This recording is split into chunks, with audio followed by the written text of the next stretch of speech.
Eh bien oui, bonjour à tous et bienvenue à la condition de l'immortalité. Cette semaine, on va essayer de voir que veut dire la seconde mort. On sait que, en tant que vivant, oui, on sait qu'on a une vie ici sur la terre et je crois que c'est notre première mort. Mais que veut dire la seconde mort? Ben, si ce n'est qu'on a une âme qui, oui, reste vivante après la mort du corps, de la chair. Hein? Et c'est ça qui fait, je crois, les deux parties de l'être humain, l'âme et le corps. On sait que l'esprit qu'on possède aussi, c'est l'esprit qui vient de Dieu, le souffle de Dieu. Et cet esprit-là, ben, il meurt avec la chair, il retourne vers Dieu lui-même, celui qui a donné le souffle de Dieu. C'est ça qui représente, oui, le souché, qui est vraiment le mot grec qui a à voir avec le souffle de Dieu. Et on sait aussi que, oui, l'Apocalypse, le livre de l'Apocalypse, c'est vraiment les deux seules places qui nous parlent de la seconde mort. Mais par contre, oui, on sait qu'il y a aussi des passages qui sont vraiment similaires dans l'Ancien Testament, qui nous dit clairement que le Seigneur, quand il va venir en jugement, ben, il va en quelque sorte non seulement anéantir ses ennemis, ceux qui professent faire le mal et qui sont contre la volonté de Dieu, mais que oui, il va lui aussi, oui, en fin de compte, détruire tout souvenir, et si ce n'est qu'à, oui, au temps du jugement dernier, l'Ancien Testament nous fait part de ces similitudes-là, similités-là, qui est à voir avec, oui, le fait que non seulement la chair va mourir, mais l'âme aussi va être détruite au temps de la fin. On sait aussi que, oui, les deux passages du livre de l'Apocalypse nous parlent, oui, de cet étang de feu-là qui représente la seconde mort. Et cet étang de feu-là, oui, comme on peut constater, le chapitre 20 nous parle de l'étang de feu, mais ne nous dit pas aucune autre description de cette place-là. Nous laisse un peu vague dans qu'est-ce que représente l'étang de feu. Mais on sait qu'au chapitre 21, qu'on va lire présentement, on va commencer par lire, oui, qu'est-ce que le Seigneur Jésus, oui, a dit à Jean, qui a écrit ce livre de l'Apocalypse. On peut voir au verset 6 qui nous dit « Et il me dit, Jésus, c'est fait, je suis l'alpha et l'oméga, le commencement et la fin. Et celui qui a soif, je donnerai la source de l'eau de la vie gratuitement. Celui qui vaincra héritera ces choses. Je serai son Dieu et il sera mon fils. » Mais les lâches, les incrédules, les abominables, les meurtriers, les impudiques, les enchanteurs, les idolâtres et tous les menteurs, leur part sera dans l'étang ardent de feu et de soufre, ce qui est la seconde mort. On peut voir ici que la part de ces gens-là qui vont pratiquer l'iniquité, qui ne voudront pas de Dieu, qui ne voudront pas vivre une vie de repentance et de reconnaître qu'il y a un Dieu qui a besoin de, oui, d'écouter nos péchés et de nous pardonner par conséquence pour pouvoir vivre dans un peu le chemin de la droiture, le chemin de la justice. Mais c'est ça, c'est là que Dieu va nous permettre, oui, de vivre avec lui. Il est cette source d'eau de vie qui nous donne gratuitement le don de la vie éternelle, qui nous donne gratuitement à ceux qui, oui, qui vont vaincre, oui, si on l'accepte comme Dieu véritable, envoyé du Père, ben, on fera partie de la nouvelle Jérusalem, cette nouvelle famille de Dieu. Mais on va aussi se concentrer, oui, sur l'étang de feu. L'étang de feu, ici, on peut voir qu'il marque ardent et de soufre. Hein? Cet étang de feu est ardent et de soufre. Et si on veut essayer de, oui, faire une étude approfondie et savoir où est-ce qu'il nous parle de l'étang ardent, est-ce qu'on voit ces mêmes paroles-là être prophétisées quelque part d'autre? où il y a des paroles qui peuvent ressembler à ça? Bien, on sait qu'au chapitre 13 de l'Évangile de Matthieu, on voit au verset 50 qui nous dit « Et ils les jetteront dans la fournaise ardente. » OK, on ne parle pas de l'étang ardent, mais la fournaise ardente. Hein? Et c'est déjà là, on peut voir que ce mot-là est employé aussi sur la même connotation qu'ils vont être jetés quelque part. Hein?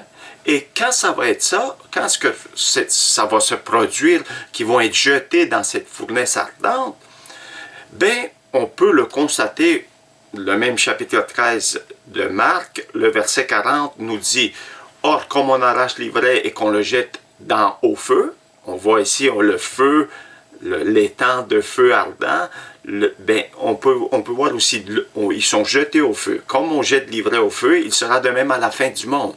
À la fin du monde, OK, il y a des personnes qui vont être jetées au feu. Le Fils de l'homme enverra ses anges qui arracheront de son royaume tous les scandales et ceux qui commettent l'iniquité. Tous ceux qui commettent l'iniquité, ils vont être jetés. Tous ceux qui pratiquent le mal. Et ils seront jetés dans la fournaise ardente où il y aura des pleurs et des grincements dedans. Et on peut voir plus loin, comme je vous ai mentionné ici le verset 50, mais plus loin dans le verset 49 et 50, la même conclusion. Il en sera de même à la fin du monde. Les anges viendront séparer les méchants d'avec les justes et ils les jetteront dans la fournaise ardente où il y aura des pleurs et des grincements dedans. Bien, déjà là, on peut voir que c'est à la fin des temps que, oui, il va voir ceux qui pratiquent le mal vont être jetés là, dans cette fournaise ardente, qui a la même similité avec, oui, le chapitre 21 qui nous parle de l'étang ardent de feu et de soufre. Et, oui, on va s'attarder un peu là-dedans. OK, l'étang de feu et de soufre.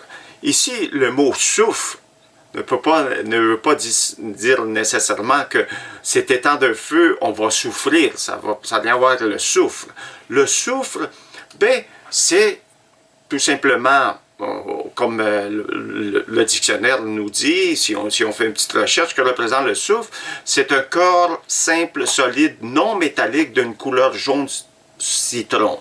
Élément chimique de symbole S et du numéro atomique 16. Que représentent ces dangers-là, contient un gaz sous pression, peut exploser sous l'effet de la chaleur, corrosif pour les voies respiratoires, toxique par inhalation, provoque des graves brûlures dans la peau et de graves lésions dans les yeux. On peut voir que le soufre, c'est une sorte de produit jaune, une sorte de roche jaune, mais si on la met dans le feu, c'est vraiment très, très dangereux. Et c'est ça que ça représente le soufre, pour ceux qui seraient curieux de représenter, que représente l'étang ardent de feu et de soufre.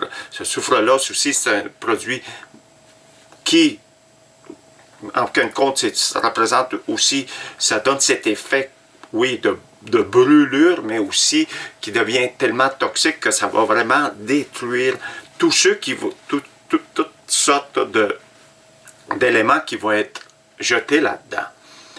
Et oui, j'aimerais ça aussi vous mentionner que oui, que cet étang de feu-là ne représente pas l'enfer. L'enfer est provisoire. On sait qu'au chapitre 20, donc on parle de la seconde mort aussi, on peut voir que le verset 14 nous parle du séjour des morts. Et le séjour des morts, ça représente l'enfer. Et pour ceux qui disent, mais non, ça ne représente pas l'enfer, le séjour des morts. Oui, ça représente l'enfer. Si vous faites une recherche, oui, pour savoir d'où vient le mot, le dérivé enfer, bien, ça vient du mot latin inferno ou infernus. Et on peut voir, si on lit ça, le verset 14 du chapitre 20 du livre d'Apocalypse, on peut voir, et infernus et mors missing sum in stagnum ignis. On peut voir ici que la mort est le séjour des morts. Le séjour des morts représente l'infernus. C'est là le dérivé de enfer, une place inférieure. Le séjour des morts représente une place souterraine dont, oui, le cadavre, rien, il va au sépulcre, mais l'âme va dans une place inférieure qui s'appelle le séjour des morts. Et oui, le mot hébreu qui est le Sheol, si vous faites une recherche que représente le Sheol dans l'Ancien Testament, c'est une place souterraine dont vont les morts et l'âme de celui qui est mort. Comme je vous l'ai dit précédemment, on a deux côtés de l'humanité, de l'humain. Il y a le corps et l'âme. Le corps, comme je vous disais, ça représente la première mort, la chair, mais c'est l'âme qui représente, je dirais, la seconde mort. C'est là que l'âme va être détruite au jugement dernier. On va regarder certains passages, comme je vous l'ai expliqué, de l'Ancien Testament qui nous donnent cette même description que pourrait représenter la seconde mort. On voit le psaume 9, le chapitre 9 du psaume de David, le verset 4 qui nous dit « Car tu soutiens mon droit et ma cause, tu sièges sur un trône en juste juge. » On voit ici que le Seigneur est dans son trône et oui, il va donner un juste jugement. Tu vas châtier les nations en fin de compte. Tu châties les nations, tu détruis les méchants, tu effaces leur nom pour toujours et à perpétuité. On peut voir que c'est ici, quand ils vont venir en jugement, qu'est-ce qui va arriver aux nations et aux méchants. Leur nom va être effacé pour toujours et à perpétuité. Je crois que c'est ça qui peut représenter la seconde mort. On peut voir Isaïe, le chapitre 26, le verset 11 qui nous dit « Éternel, ta main est puissante, ils ne l'aperçoivent pas. Ils verront ton zèle pour le peuple et ils en seront confus. Le feu consumera tes ennemis. » On peut voir le feu, que c'est par là qu'il va, faire jugement, va porter jugement le Seigneur. Il va consumer, c'est le feu qui va consumer les ennemis. Le verset 13 nous dit « Éternel notre Dieu, d'autres maîtres que toi ont dominé sur nous, mais c'est grâce à toi seul que nous évoquons ton nom. » C'est juste à toi qu'on va croire, qu'on va vraiment porter allégeance. Le verset 14 nous dit « Ceux qui sont morts ne reviendront pas. » Nous autres, on ne va pas rester morts, on va dormir, on va aller dans une place, provisoire qui se représente le sein d'Abraham, le paradis.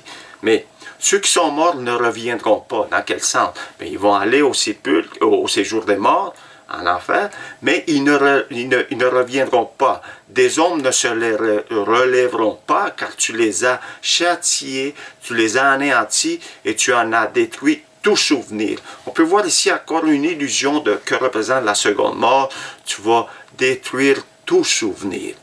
On peut voir aussi que on voyait tantôt le chapitre 13 de l'évangile de Matthieu, que représente aussi la fournaise ardente. On peut voir, comme je vous l'ai expliqué, que ça représente vraiment les temps de feu.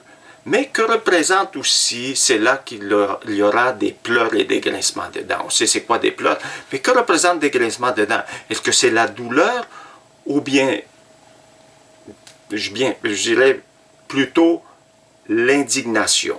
On peut voir que, à l'Acte des Apôtres, le chapitre 7, on sait qu'Étienne est en train de prêcher à des gens pour qu'ils viennent à Jésus. Il leur a fait mention que c'est en fin de compte, vous avez crucifié celui qui avait le pouvoir, de remédier à votre situation, que vous êtes condamné déjà si vous n'acceptez pas le Messie. Et regardez qu'est-ce qui est arrivé au verset 54, 54, 59 et 60. En entendant ces paroles, ils étaient furieux dans leur cœur, ils grinçaient des dents contre lui. Et ils lapidaient Étienne qui priait, disant « Seigneur Jésus, reçois mon esprit. » On peut voir ici que ces personnes-là, avant que, Étienne rende son âme au Seigneur, ils attendaient ces paroles, ils étaient furieux dans leur cœur et ils grinçaient des dents contre lui. Ici, on peut voir que, être furieux et grincer des dents, c'est une sorte d'indignité, on est fâché, on ne sait pas, on n'est plus capable de contrôler nos émotions. Et on peut s'imaginer quand on va aller au jugement dernier, on sait la sentence qui nous s'attend à ceux qui n'ont pas reçu le salut de Dieu, ils vont être le goût de pleurer parce qu'ils savent qu'est-ce qui leur attend. Oui, justice va être servie, mais aussi, oui, ils vont grincer des dents par indignation, en quelque sorte, en se demandant pourquoi j'ai pas écouté, pourquoi je n'ai pas voulu faire le bien quand on me prêchait, quand ma conscience me disait de faire autrement, mais j'ai voulu faire, disons, à ma guise, à ma façon, et maintenant c'est ça les conséquences. Qu'est-ce qui nous attend au temps de la fin à ceux qui ne croiront pas? Ben, l'indignation, les pleurs et les grincements de dents. On peut aussi voir la deuxième lettre de Pierre, le chapitre 3, qui nous dit au verset 7 et au verset 9, « Tandis que par la même parole, les cieux et la terre d'à présent sont gardés et réservés pour le feu. » On peut voir qu'est-ce qu'il réserve au temps de la fin, c'est pour le feu, pour le jour du jugement, de la ruine des hommes impies. On peut voir qu'est-ce qu'il réserve, ben ça va être, oui, le Seigneur va venir juger et par le feu, pour le jour du jugement dernier, de la ruine des hommes impies. Que représente la ruine des hommes impies? La ruine ici, c'est apoleia, oui, la destruction des hommes impies. La destruction, pas la punition, c'est la destruction. Et on peut voir au verset 9, « Le Seigneur ne tarde pas dans l'accomplissement de la promesse comme quelques-uns le croient, mais il use de patience envers vous, ne voulant pas qu'aucun périsse, mais voulant que tous arrivent à la repentance. » On peut voir ici que le Seigneur use de patience. C'est pour ça que 2000 ans ont passé. Et oui, ça sera pour bientôt. Les temps de la fin s'approchent, je crois. Je ne sais pas si ça c'est dans 10, 20 ans. Je pense qu'il y a certaines prophéties qui tardent à s'accomplir, mais je crois qu'on s'approche de ces moments-là. Mais pour l'instant, on peut voir le cœur de Dieu. Le cœur de Dieu veut que personne périsse. Et s'il périsse, que personne ne meure, que ne soit détruit, qui ne meure, mais que tous viennent à la repentance. On peut voir le contraste des deux. Il veut qu'on s'en répande pour la vie éternelle et qu'on ne périsse pas. Je ne crois pas que le cœur de Dieu disait pas, je ne veux pas que vous périssiez, la chair périsse, mais plutôt les deux, le corps et l'âme ne périssent, parce qu'il va y avoir un jugement dernier, et c'est ça qu'on peut avoir l'illusion à la seconde mort, que personne périsse, mais tous viennent à la repentance, et qu'ils reçoivent le salut de Dieu, qui est la vie éternelle. On peut voir aussi la première lettre aux Corinthiens, le chapitre 15, le verset 24 qui nous dit « Ensuite viendra la fin ». On peut voir ici à la fin. Que va arriver à la fin, hein? Ben, c'est là que le Seigneur va remettre le royaume à celui qui est Dieu le Père. Et après avoir détruit toute domination, toute autorité, toute puissance, car il faut qu'il règne jusqu'à ce qu'il ait mis tous ses ennemis sous ses pieds. Et le dernier ennemi qui sera détruit, c'est la mort. Le dernier ennemi qui sera détruit, c'est vraiment la mort. Et on peut voir que représente la mort. Ben, le verset 14 du chapitre 20 nous dit « Et la mort et le séjour des morts furent jetés dans les temps de feu. » C'est la seconde mort. C'est là que le Seigneur met fin à tout ce qui représente la mort. Et c'est là qu'il vient juger et que tout souvenir de ceux qui n'ont pas accepté ben, va être détruit, ne sera plus. Comme on a pu le constater au verset précédent, surtout le verset 4 du chapitre 9 du psaume de David, qui nous dit « Tu châties les nations, tu détruis les méchants, tu effaces leur nom pour toujours et à perpétuité. » On peut voir aussi le psaume 78, le verset 39 qui nous dit « Il se souvient qu'il n'était que chair, un souffle qui s'en va et ne revient pas. » On peut voir le souffle, l'esprit qui s'en va ne revient pas, qui reste, ben c'est l'âme. On peut voir un petit peu plus loin au verset 50 du psaume 78, « Il donne la libre cours à sa colère. » C'est au jour du jugement de la colère de Dieu. Et il ne sauva pas leur âme de la mort. On parle de l'âme de l'homme maintenant. Il ne va pas être sauvé. Il livra leur vie à la mortalité. Ils vont mourir. Encore une illusion que au jour de la colère de Dieu, du jugement de Dieu, il ne va pas sauver leur âme de la mort. Il livrera leur vie à la mortalité. Encore une illusion de l'âme. Que va-t-il arriver à l'âme? Et ici, on peut voir aussi Ézéchiel, le chapitre 18, le verset 20, qui nous dit « L'âme qui pêche, c'est celle qui mourra. » Et on peut voir un petit peu plus long, verset 21, « Si le méchant revient de tous les péchés qu'il a commis, s'il observe toutes les lois et pratique la droiture et la justice, il vivra, il ne mourra pas. » On peut voir que l'âme qui pêche mourra. Mais ceux qui vont s'en repentir, qui vont vouloir revenir, oui, vers Dieu, et qui veulent observer, oui, les lois, la droiture et la justice de Dieu, ben, leur âme vivra, il ne mourra pas.